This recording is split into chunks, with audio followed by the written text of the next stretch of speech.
This is the Upstarts versus Old Guard session. And we have a mixture today of upstarts and the old guard, perhaps masquerading as an upstart. We'll see in just a moment. But please join me in welcoming our panel. The order of proceedings, we'll each kick off with a little opening statement and then we'll open it up to discussion amongst us. We'll talk about some of the challenges, the hurdles, the obstacles that upstarts are facing as they're launching new media ventures. And we'll think about the trajectories that each are taking, the ways in which they're solving the problems that they're facing. In fact, we might find between us that we can help solve problems that each other is encountering.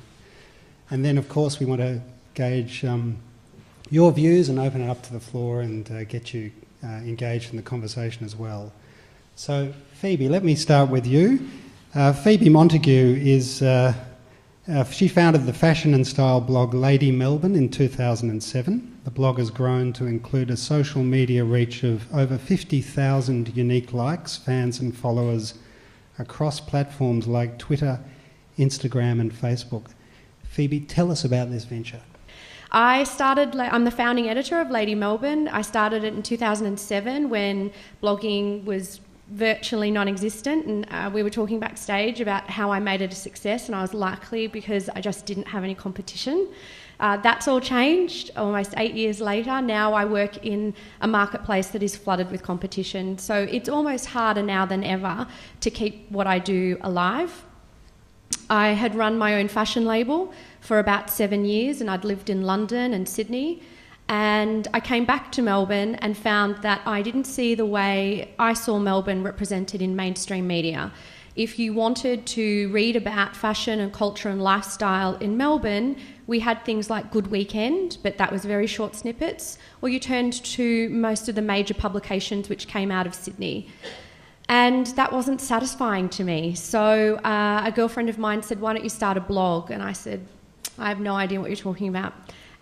Little did I know it would become my job. She sent me a few links to a few women that were self-publishing, one out of Oslo and one in America. And I was so switched on by the idea that you could do this from your lounge room. I went home and I started that night. And that was February 2007. Over the years, it's taken me all over the world. I travel now about 4 times a year with it. I cover culture. Mainly I cover fashion, but culture, art, and that kind of thing, illustration, events that are happening in Melbourne. And I say that what I do is about Melbourne, but with an eye on the world, just so that while what I do is hyper-local, I'm not excluding anybody from that remit. I now work with The Guardian, RMIT and the CAE, taking courses in digital strategy, social media, blogging, writing for the web. So there's a combination now of still very much editing the fashion blog, but also moving into the realm of education because I'm so passionate about it. When I began, it just didn't exist. So anything like this that you guys are attending today, I think is marvellous. Thank you very much, Phoebe, and of course we'll explore some of the ideas that you've raised there in just a moment. Tim Hanlon next. Tim Hanlon wanted to be a video game developer until he saw the content management system that was powering Gizmag.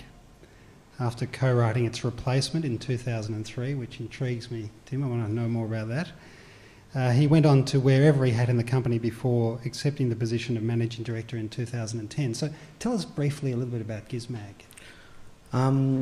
Okay, so my dad was a media man, did magazines since he left university, and I remember him very vividly coming in and telling me about this idea that he had for a new publication called Gizmag. He'd just left Hitwise, and I think a year later it was Noel McKeegan came on board, who's still our managing editor. And we were A6 format magazine, which you probably wouldn't have seen. It was distributed at strategic places where sort of high net worth males would congregate, motorcycle dealerships, high-end audio dealers, stuff like that, with a companion website. And back then that was actually, the people hadn't really embraced the internet, or publishers hadn't really embraced the internet at that stage. So that was kind of new and exciting. And it very quickly got to the stage where, well, we couldn't afford to print the magazine anymore. And by that stage, our web traffic was exploding, and most of it wasn't from Australia. So we had a .com.au address at that stage, and then decided, well, we need to rebrand and go global. So retrospectively, I think, we're still not really that happy with the name Gizmag, but the actual global focus of the publication was probably the best idea we ever had. Traffic's been growing consistently ever since, despite not that much more content going onto it. So it's nice to sort of prove that there is still an audience that respects quality in journalism. So in 2011 we were having problems again scaling with writers, and built a pretty unique system from what I can tell, which is a revenue share system with writers. So we've got some of our guys are earning more than I am, so that's obviously working pretty well for him. I came so prepared to talk about things that weren't Gizmag that was a bit awkward, but why don't you like the name Gizmag? Giz just kind of cheapens it a little bit. We've kind of painted ourselves into a little bit of a corner regarding technology, I think, and we're not. Technology and innovation are such different things, and if you boil down our broad categories and what we look for in a product before we write about it, it's innovation in any field, not tech or not gadgets, and I think that's kind of what Giz implies. So yeah. Thank you, Tim. Paul Chadwick next. Paul is a journalist and lawyer, and he's the Australian on the board of Guardian Australia. He was the ABC's Director of Editorial Policies between 2007 and 12, and was Victoria's first Privacy Commissioner between 2001 and 2006, and before that, of course, a journalist at The Age. So you're an old guard in the midst of some upstarts, but I want you to talk today, if you can, about something you want to start, which is really intriguing. Thank you, Andrew. Yes, I'm here not to talk about anything to do with The Guardian, but at the invitation of our hosts to talk about an idea that I've been working on for quite some time. In this transitional era from analogue to digital, many of the really marvellous developments in media, we've heard about two already, can come from an individual sitting at his or her screen and creating code or text or sounds or images, and then finding an audience, creating a community. And what I'm trying to do needs both more and less than that. It needs more because it will depend on institutional cooperation, not just individual verve. And it needs less because it's already got a community and it's already got an organising principle. And I'll just briefly explain what I mean. The idea is grounded in both journalism and law. It's a hybrid, and I'm a hybrid. I've had a life now, 4 decades nearly, in a career that moves between law and journalism. And a lot of my early work was about freedom of information law and how that would improve scrutiny of government. And then I ran a non-profit for 8 years, the Communications Law Centre in Victoria, which was dealing with law and policy as it affected speech and the free flow of information. I had a period of legal practice and a term in statutory office, which gives you really a very interesting perspective on law as it's formulated and law as it's applied, something you can't get from journalism only. And then I had that remarkable 6 years at the ABC recently, during which I was watching a great public institution adapting itself to the convergence of its platforms and to the fragmentation of its audiences. And it is doing that adaptation. And now here I am working with The Guardian, who are a really fine practitioner of open journalism for the digital era. Now, reflecting on all of those experiences have brought me here because of the invitation I've been given. The organising principle I referred to is the principle of open justice. Basically, the principle that says justice needs to be seen to be done, and the principle that says the rule of law and not of men has a better chance if we can see the law as it's made and as it's being administered. A very concise summary of a whole bag of both theory and learned writings and legal decisions. We don't need to go into the details here. The point I want to make in raising it is that when you really think about what made open justice practical, what really delivers it routinely, it's the practice of journalism and the way the media interacted with especially the courts over about 2.5 centuries.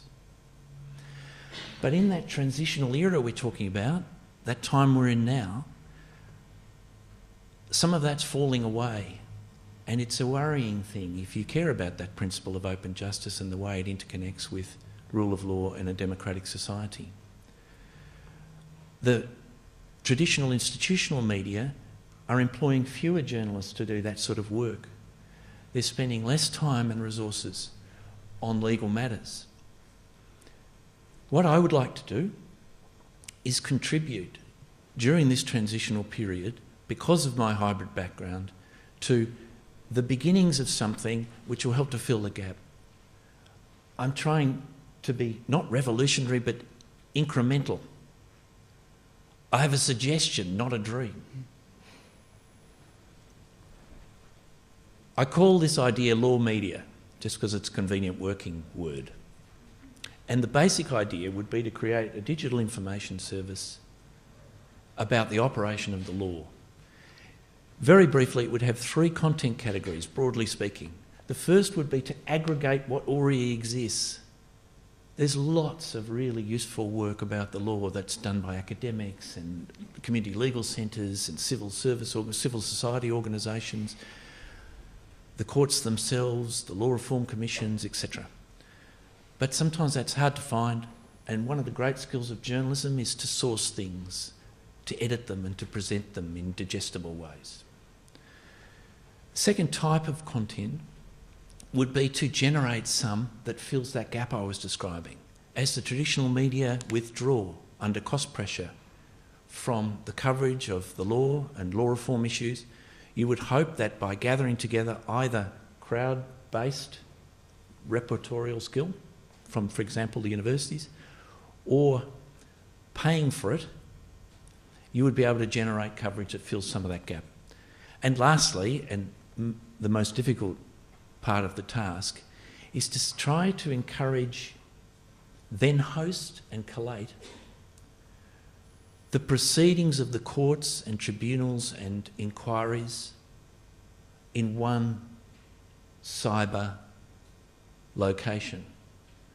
To bring together the things you're already seeing them doing, the 2 Royal Commissions, the recent, the one into trade unions and the one into responses to sexual abuse, are streaming their proceedings. Sometimes the federal court will permit the media in, for example, as they did over the Essendon litigation recently. These things are happening. They're happening on a more formal basis in some other jurisdictions around the world.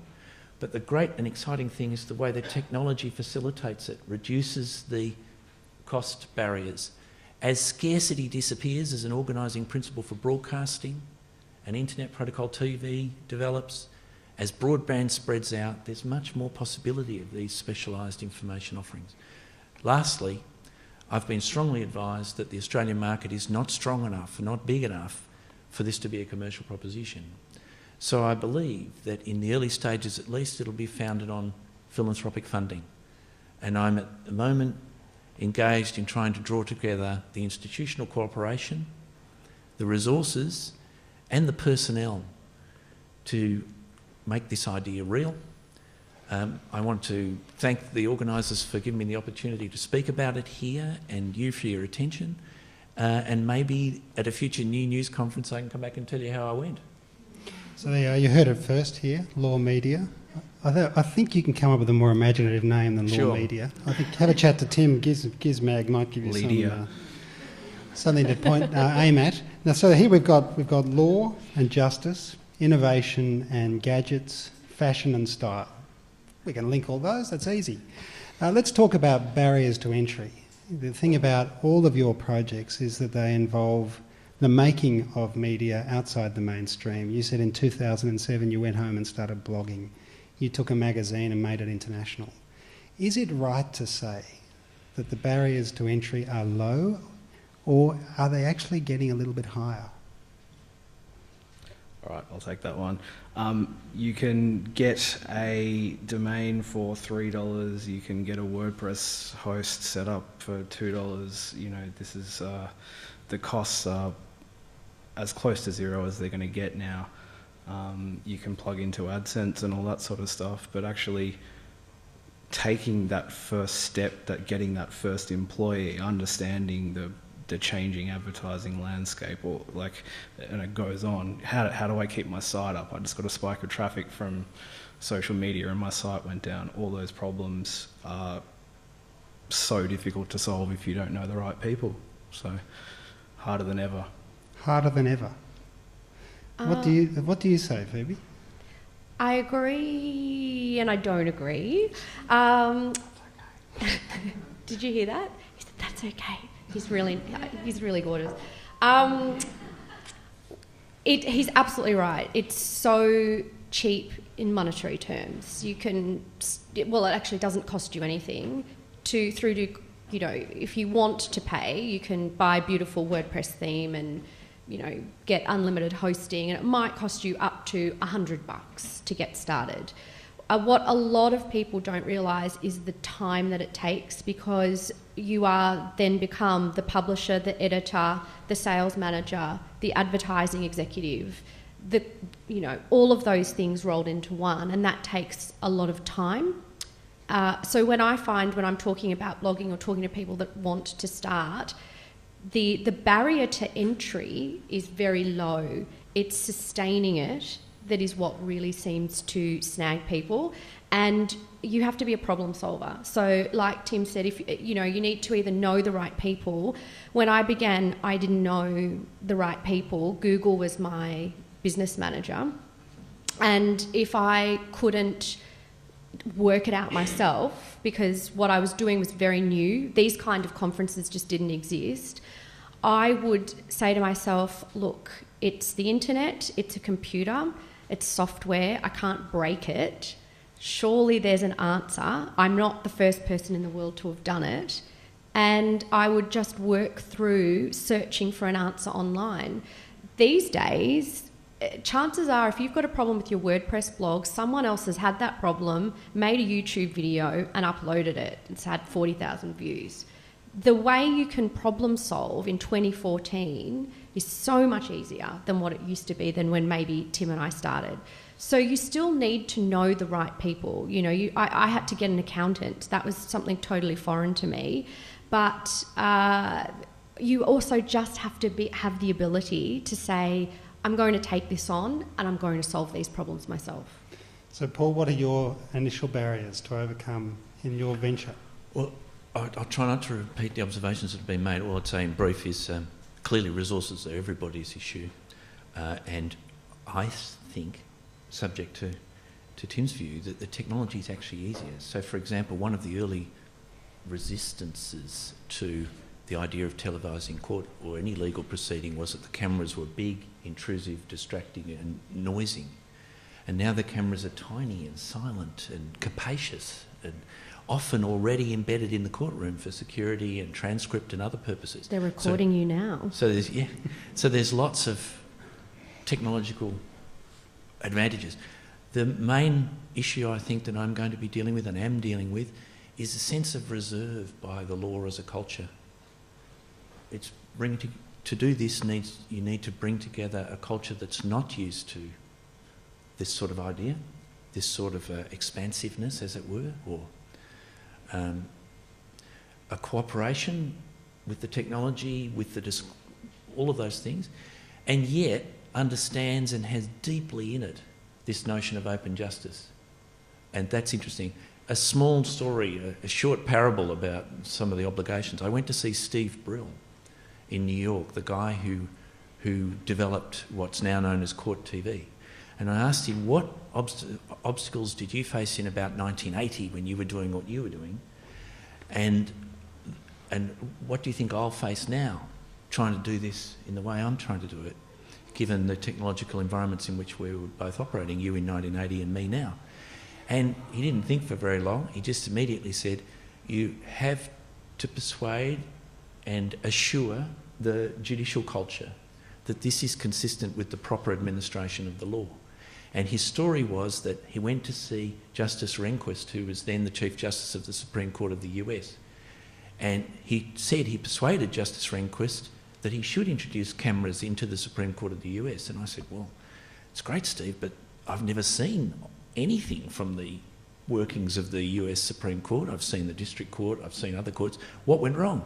And he said, Rehnquist got really keen, took me into his main courtroom, pointed to a small little dark dome on the ceiling and said, they're the new cameras. This is 1980. They're the new security cameras. We could adapt them. There's no technological problem. We've got it's wired for sound. This could be great. I said, what happened? And he said he couldn't persuade the other 8 members of the Brethren. He couldn't persuade the rest of the bench that they should do that. Now, this is 1980. Things are different now. Experiments are going on. The UK Supreme Court, successor to the House of Lords, has a YouTube channel. Things are changing. So, and they're changing here in Australia too. 2 Chief Justices of Supreme Courts in this country that I'm aware of have given public talks about the need for the courts to address this change that's happening in media, the fragmentation of audiences, etc. Now, this is a fundamental difference between your venture and the others, because there isn't so much an imperative to stop it. There just really isn't an imperative to make it happen. You know, it'll happen because you push it rather than them wanting it to happen. Whereas both you, Phoebe, and Tim, you're dealing with products that people want to get out to market. So in a sense, the people behind those products are more than happy to put them in your orbit in the hope that you'll talk about them, which will increase traffic going to them and get sales. Is that right or not? I think it's true, but also, you know, when I began, you've got to cast your mind back 7.5 short years. The social media landscape and the marketplace just did not exist as it does today. So there was no Pinterest, there was no Instagram, there were no Facebook pages, there was certainly no Facebook marketing. YouTube had just started.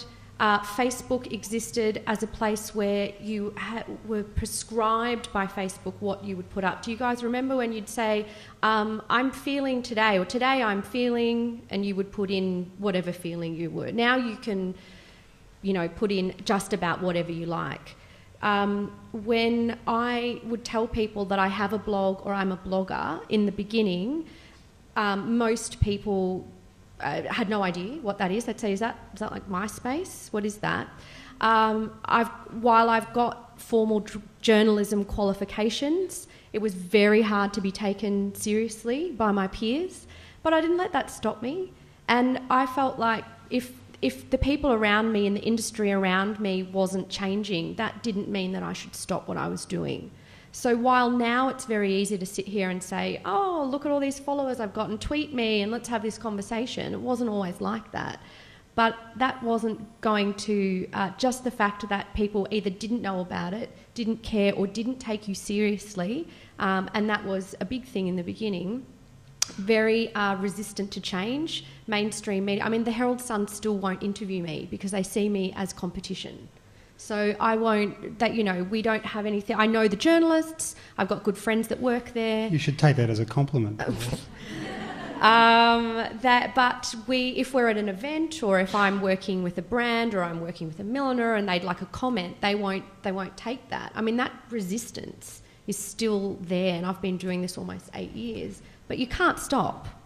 So, Tim, is this true for you, that people want to put products in front of you, want to cooperate with you, or is it difficult dealing with people? You would think so, wouldn't you? You'd think we wouldn't have much trouble getting a review unit of a new product out of companies that I'm not going to name here. They don't deserve it. Well, we actually have a model with a certain mobile phone manufacturer where we go and buy it, write the review, and then sell the phone on eBay afterwards, because that's how they want to do things. Because they won't give you the phone? Yeah. I know a lot of fashion bloggers that do that. they'll go to David Jones or Myer and they'll buy they'll spend $500 to $1,000 on all the international clothes and shoot them and then return them and get their money back, and they've had access. If they can't actually get access to the clothes through PRs, they'll do that. But I work in a really, fashion's just, they throw product at you.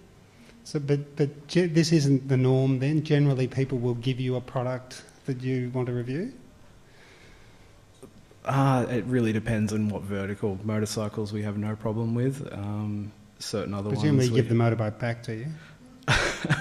Our guy has had to buy a new rear tyre for one before, but allegedly, sorry. And yeah, other ones, a lot of consumer electronics companies or their PR people more likely are actually, if you want to do a comparison review, it's almost impossible to coordinate getting things at the same time. So yeah, it's not easy, not as easy as you'd think.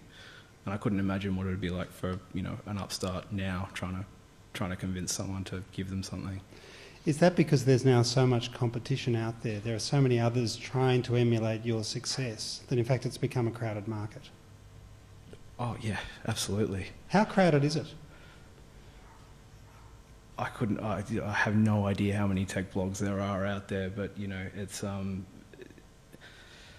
it's an interesting thought actually, because so many people want to do it themselves, but there's not a lot of collaboration going on. There's not a lot of, if all those guys got together and put their writers and didn't just cover the same stuff on all their little sites, they'd probably have something really serious going. So, yeah. And in your area, in your domain, is there lots of competition now? Oh, everyone's a fashion blogger. Yeah, I've actually started calling myself an editor. No, but you could be. I doubt it somehow. And, and yeah, I used to go to media calls, or I'd go to events and I would be the only blogger and everyone else would be a journalist, and now I go to events exclusively for bloggers or with bloggers only, all those kinds of things. I think when I began there were maybe 5 people in Australia that had fashion blogs that were known, and now there would be at least 150 of us in Melbourne alone, if not more. It's an incredibly crowded and competitive marketplace. So you guys, both of you, with your gazillion, unique likes and followers and so on, have got to that really, really nice position because you got out there first. Is that part of the secret of your success? I worked really hard. I'm not trying to take that away from you. I accept that. Yeah. But if you work just as hard now from a base where there's lots of competitors, could you get to be where you are now? Yeah, I think I don't want to get all Anthony Robbins on you, but if you work really hard at something, and you're passionate about it, you can make something work. I know girls that have started and only been around a year or two, but they have just hustled and worked their contacts and got it themselves in front of the right PRs, and they just front up. I mean, I would never have done that. I did things much more the old school way. I waited to be invited to things. I waited until somebody would give me a product and to review. I did things totally differently. Those rules are just gone. So, but they are working. It's like, the old duck underwater. They're working really, really hard. That's the thing, goes back to what I said earlier. People just don't realise the amount of time that goes into it. Before I started to make an income from this, it was unpaid for a couple of years. The content still had to be there every day. It had to be fresh. It had to be new. I had to be going out and finding the stories, but there was nothing behind it. So you've got to weigh up, what's your dream, what's your blog or your business worth? Paul, do you find this daunting, a bit depressing, a bit overwhelming, or do you find it encouraging and inspiring to hear about how hard it is to get started? Oh, I find this inspiring and encouraging. What Tim and Phoebe are talking about, and many, many other stories. That's why I opened my comments by saying there is so much good that's been done in this transition to the digital era by people with verve in front of their screens. And I was trying to make the point that to achieve something like I have in mind, I will need to ensure not just resources but institutional cooperation. It's a transitional thing. What I'm attempting to do is not rivalrous with existing media or anything like that. If it works, it will draw them in and have the wonderful things that the digital technologies have given us, like the hyperlink, the power of the hyperlink working. And there are earlier versions of this. In the 1990s, that wonderful service called Ostly was created. Lawyers will know it. It's still one of the best websites in the country, I think, Ostly. University of New South Wales, a terrific man there called Graham Greenleaf, an academic interested in computers, gets the funding, works with others. It's now a joint effort of University of New South Wales and UTS in Sydney, I think. And they got the judgments of courts and digitised them and made them searchable. And now it's a standard part of the architecture of Australian law and legal practice. But at the time, it was just a terrific effort to imagine what digital technologies could give us to revivify great things which are very important in a democratic society, like in this case, the giving of reasons and the availability of law. Law is meaningful, and the rule of law operates to the extent people can find out what the law is. And that was one of the great leaps forward. It's still going. And it's still I going. see this as evolutionary. It's still going because it is backed by universities and philanthropies. Yes. And your initial phase of starting this up will rely on philanthropies and perhaps some other forms of funding. I don't think there are a lot of philanthropies supporting the gadget market or the fashion industry. So how are you guys making money? I'll let you leave with that one. There's no one way that you make money from running a blog. I don't know whether any of you know Darren Rouse. He runs a blog called Pro Blogger. He's run it now for 10 years. He started a blog about blogging, who knew? And he was well ahead of the curve, in 2004. And he has an annual event called PB Event. And I was listening to him speak one day because somebody said, how on earth do you make money from this? And he said, you need to think of yourself as a brand that has products. We're not one-dimensional. We're usually good at a couple of different things. So while the blog will be the nucleus, what can you offer your readers on top of that? Can you write an ebook? Can you do public speaking? Can you take a seminar? Can you do webinars? Can you start small groups where you actually have catch-ups? Do you actually have a product related to your business that you can sell your readers or integrate some way of doing that? And that was really just like a light bulb going on for me. So that concept, aside from traditional advertising, which is just slowly sort of dripping away, like the traditional banner ad that you might see on the right-hand column of a blog, I still make money through sponsored posts and through that kind of thing. But largely now I've written an ebook, public speaking, educating, seminars, teaching. So it all swirls around the blog in the middle, but there's no single one way. And that's the entrepreneurial part of it. You've got to find those ways, those pathways. Just briefly, do you employ others or are you a... No, it's just me. And do you pay contributors? I don't have any. Right, okay. In your situation, Tim, how are you going in the money-making department? Very well. I guess we're kind of old school in a way in that we don't really think there's a need for another technology conference or anything like that. We don't really want to write an ebook. Just banners are doing pretty well for us at the moment. By banners you mean advertising? Yeah. So we embraced programmatic advertising a long time ago. And sorry, programmatic. So, it used to be that you would talk to an agency or a company and you would, put some ink on a paper or get this many impressions. Now there's, in real time, each time you see an ad on the internet, there's a lot of companies that know a certain bit about you and go, I'm willing to pay this much to put that banner there. So we're doing a lot of our percentage of impressions through systems like that, and it's heating up, and so I guess we're lucky in that our CPMs are growing year on year, and a lot of people are having problems with the banners that they've got access to. So I should know what CPMs are, but sorry, it's industry jargon. Cost per 1,000 impressions. Thank you. And we've got growing e-commerce revenues, so starting to put sales and stuff, flash deals and discounts. Like they're selling quite a few like educational like training packages for Photoshop and software and stuff like that. And are your advertisers liking the fact that you're global? Is that really important to them?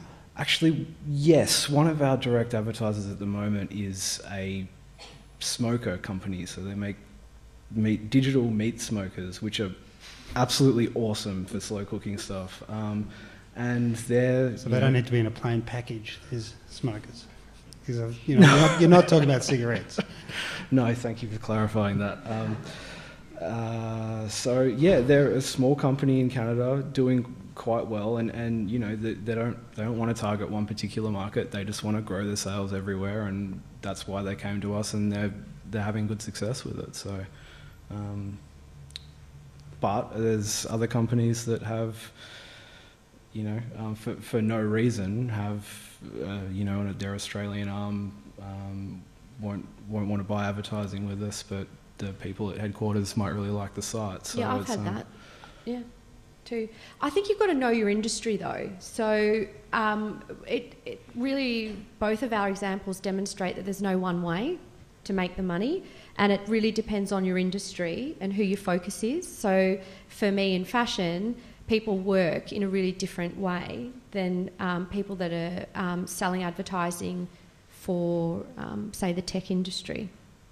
Does your model allow for advertising? I suspect it doesn't, does it? Not in its early stage, because after a lot of I spent a lot of time with people who understand the capital markets, etc., and their conclusion was this market is not big enough to sustain this initially at least. Who knows what a future iteration might look like? But see, I had in mind things like Bloomberg Law, which is an offshoot of Bloomberg Financial Services. The United States, as with a lot of things, when you compare Australia with the United States, has the critical mass to sustain commercial operations which do this. There's a wonderful thing called SCOTUS blog, which is a very fine expert blog that looks at the activities of the US Supreme Court, and it's grown in the time I've been following it. It started off, I think, with what you might call the commitment and geek energy of people who wanted to follow the court, etc. But Bloomberg bought it because it's got such a fine reputation, etc. And this is part of the story, I think, of startups. Can you correct me if I'm wrong? But what happens is a community is found and coalesces. A way to monetize at least some of that attention and activity and engagement occurs, and eventually there's a value in it, and there might be a bid for it, partly to neutralise a competitive activity and partly because there's a value in it. I'm starting off with a much more modest notion now that people have told me that they don't think in Australia this service, which they all encouraged me to persist with, has the chance of a commercial beginning. It needs a philanthropic beginning. We'll come to questions in just a moment. So if you have a question, the ushers, I think, will appear on either side in just a sec. So think quickly about a question you'd like to ask. We'll come to them in just a moment.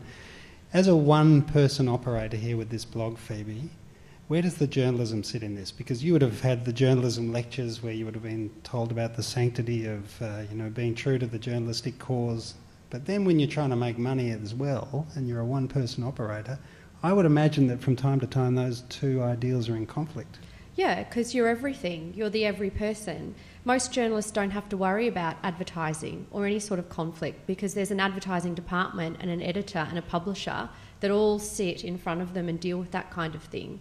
And if you run your own blog, you don't have that. So you have to very clearly explain that to your readers. If there's ever sponsored content, it's absolutely mentioned. I've got a category on the blog. And I mean, I don't have that much, but I'm very clear when that happens. If I've written an opinion piece, it's very clearly labelled as opinion.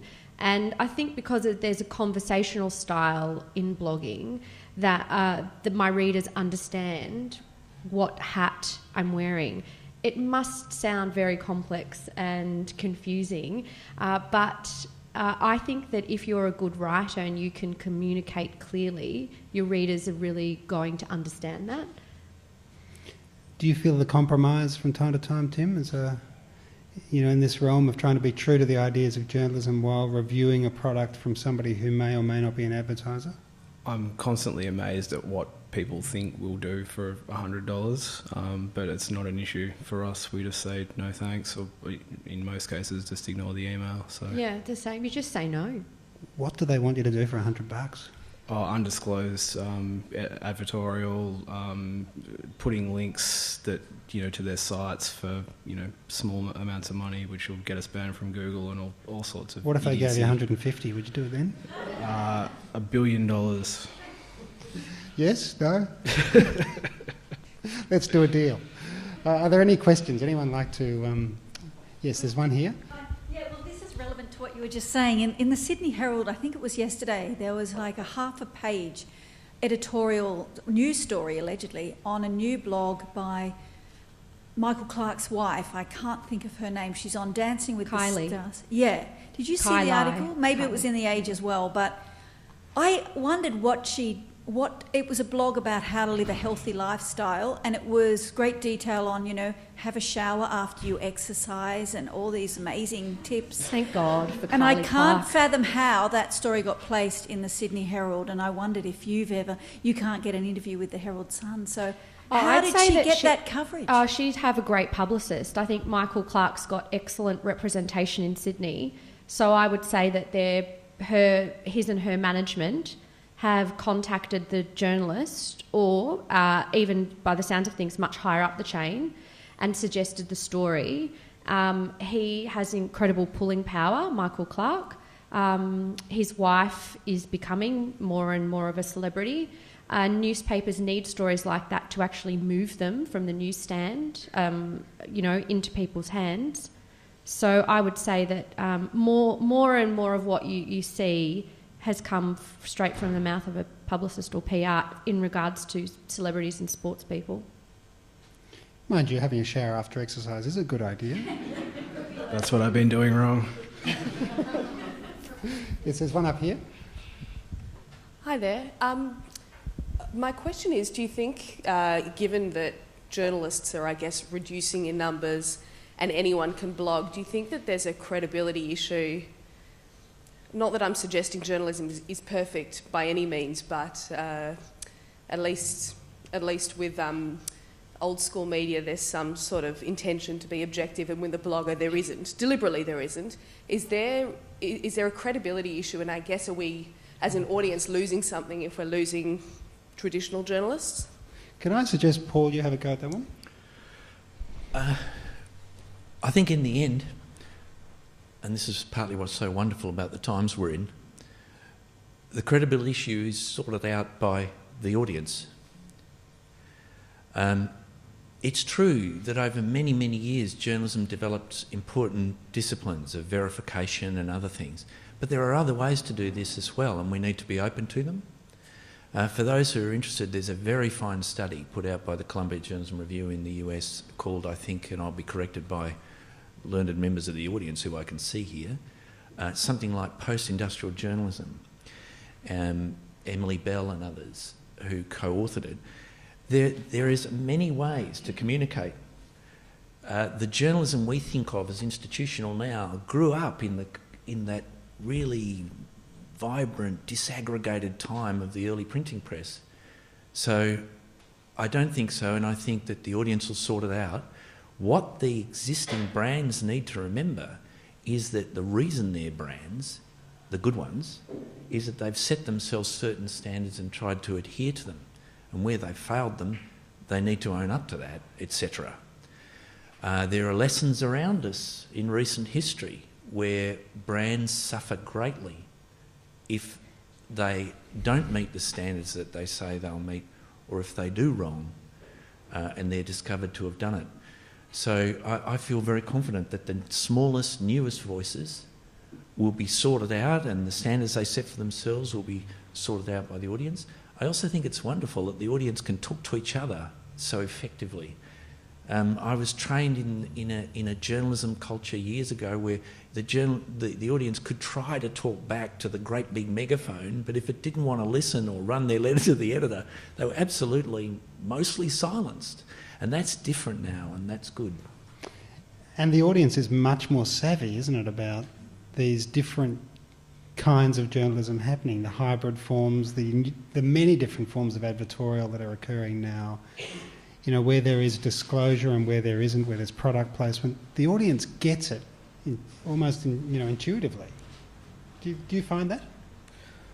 We still get accused from time to time of being on someone's payroll. The US military has come up before, which is absolutely not the case. But yeah, for the most part, I think you're right. People are switched on, and if you get it wrong, you'll hear about it from your audience. Are there any other questions? Yes, there's one here in the middle.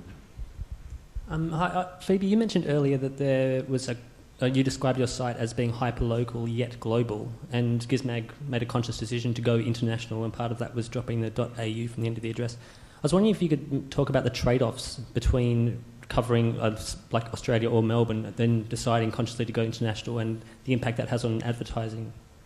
So I didn't make the choice to go international. I found as almost like people came to me. It became like a travel guide or a city guide, you know.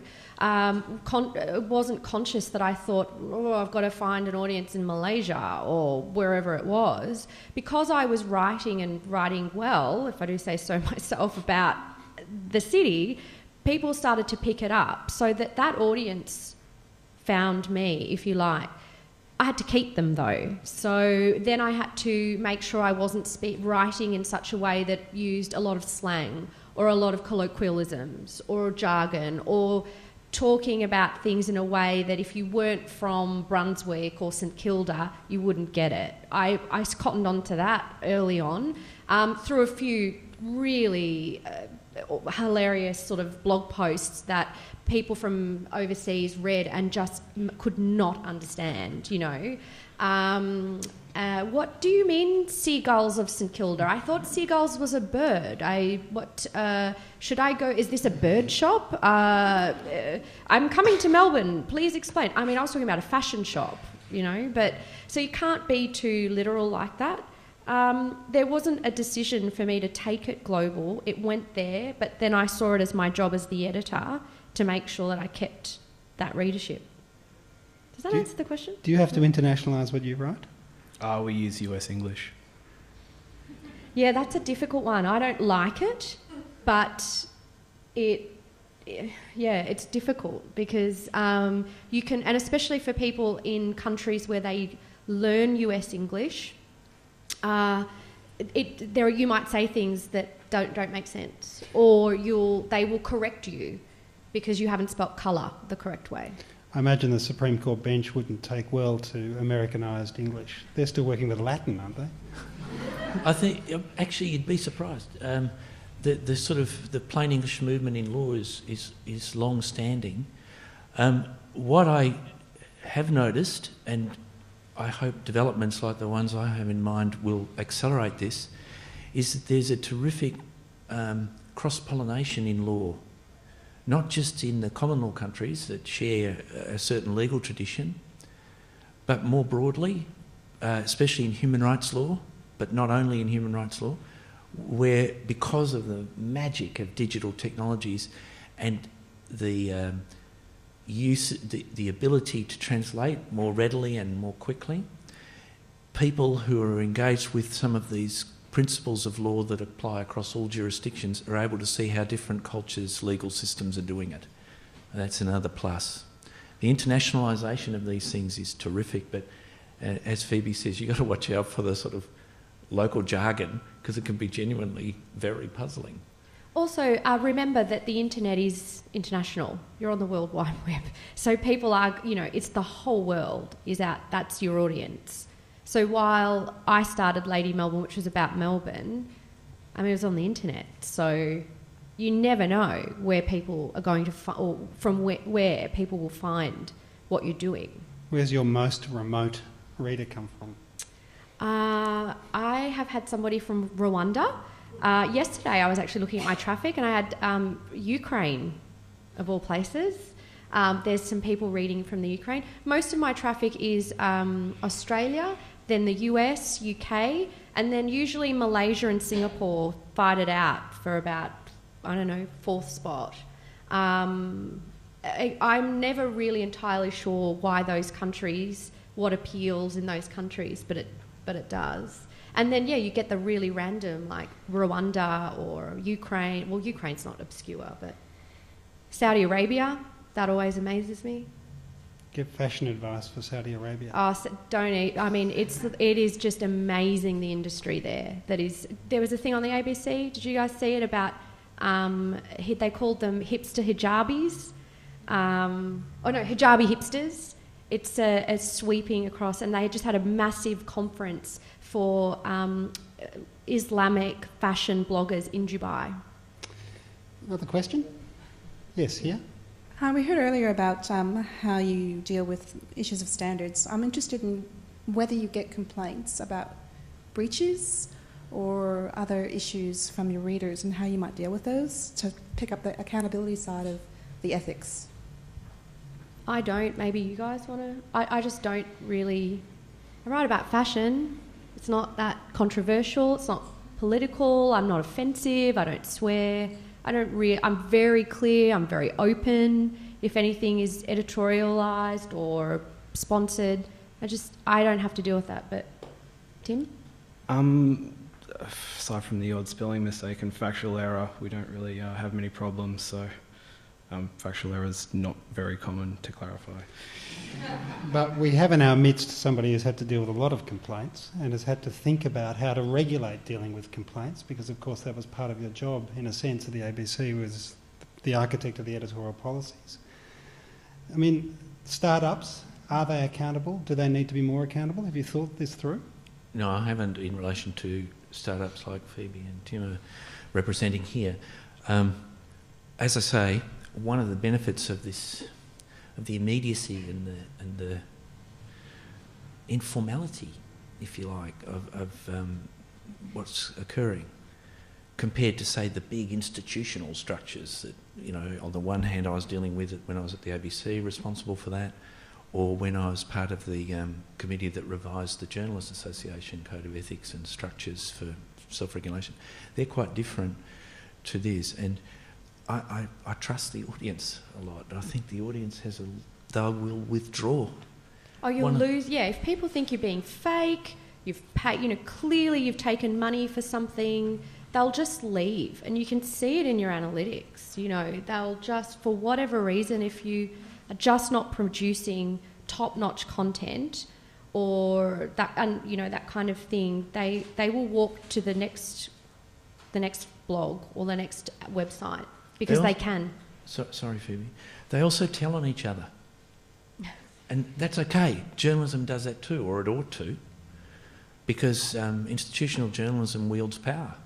The most, I think, well-known example of recent years is the way The Guardian persisted in covering the phone hacking story in the UK.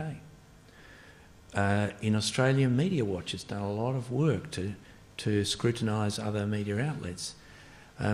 That sort of process is important. It's like journalism about journalism, and I'm sure that happens in all sorts of other environments as well. Do you dish out dirt on other fashion blogs? No, Phoebe? That's not my job. But you know what keeps people accountable? Twitter. Twitter keeps people accountable and honest, because nobody wants a social media scandal, do they, really? If you're lucky enough to be noticed in the first place, that could be a problem, yeah. But you'll notice if you see celebrities or a brand that might have said something a little bit wrong, they'll generally just get howled down on Twitter, and Twitter is your feedback. That's the public sphere. Now, sometimes it can behave a little bit like a sewer. It can be an unpleasant place to exist. But if you treat it with respect and your readers with respect, you can get incredible feedback. And I'm absolutely accountable because there's no editor. They don't get funneled through to info, feedback at Lady Melbourne. You hear it as the editor. All right, well, I'm going to try something. This question without notice for both of you to wrap up. Paul's been sitting here. He's about to launch a new venture. What advice can you give him? Where should he go from here to make his venture a success? Remain friends with your funders. Yeah, and remain friends with your developers. Another one. You will have to put in hours and don't let the resistance to change your mind about what you're doing, because people will come. Their minds will be changed. They will. Sometimes it just takes 7.5 years. But if you want this to happen, you'll be up there till midnight, 2 a.m, creating the content, talking to your developers, making it happen. And I think if you can demonstrate to people you're really serious about this, even though you're dealing with a very traditional institution, I think eventually they'll come on board. Hopefully not in 7.5 years. You'd back that, Tim? Absolutely. And Paul, what have you learned from this? Oh, look, I'd say thanks for that first, because it's really terrific hearing from people who've done these things. What it brings back to my mind at this stage is a remark attributed to different Australian politicians, so I'm not going to name any one of them from a previous generation. I hear people sometimes mutter this. They say that this politician once said that you know that people have just started listening to your ideas when you yourself are terribly tired of explaining them. And I thought that's very wise from someone who was involved in retail politics, and it may apply to other things that people have tried to do. I feel really confident about this because I don't feel any personal ownership of it, Andrew. I hope that what I'm doing is placing an idea, and that's why I thank the organisers, in the minds of lots of people. I've seen bits of it being done. I'm hoping that the relevant funders, and they exist, there are law foundations and funding bodies, the courts are tentatively trying it in different places. I hope it all comes together. And as I said, this is an attempt by a hybrid creature of journalism and law to say something of relevance in this transition era. Well, Paul, Chadwick, I wish you all the very best with Law Media. I hope it goes well and it's a great success. Phoebe, Montague, thank you very much for your contribution today, and Tim, thank you very much as well. Please join me in thanking our panel.